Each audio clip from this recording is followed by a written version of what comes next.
you went into the eviction and you just went for possession and they owed you money. We can open up a small claims case and get that money judgment. If they voluntarily move out and didn't give you the proper notice moving out, or they owed you rent when they moved out, we can get them there to get the rent they owe you.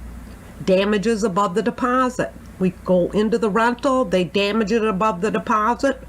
There's no reason for you to pay that bill. That's their bill to pay. And unpaid utility bills. Some states, the water bill follows the owner or the tenant.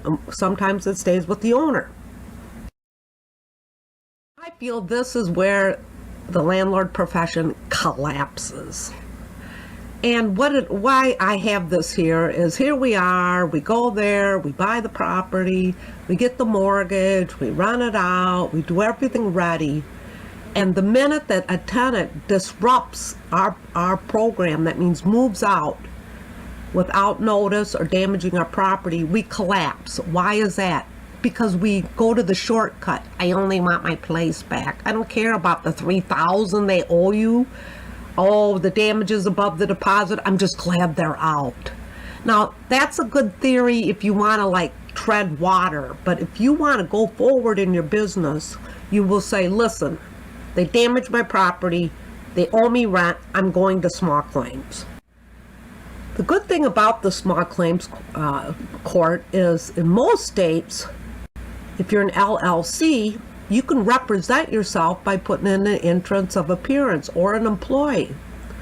Now, you can't, I'd say 100% an LLC cannot represent themselves in the eviction process.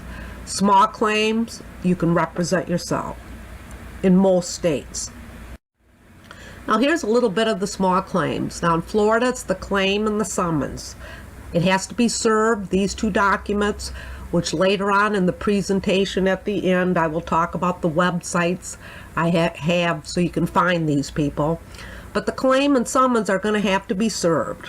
And we're going to have it broken up. We're going to say so much amount due, owing. And then we're going to have to say rent so much, damages so much, utilities so much. It can be one or all of it, plus court costs. Now, the clerk's going to award the court date, and they're going to have to be served.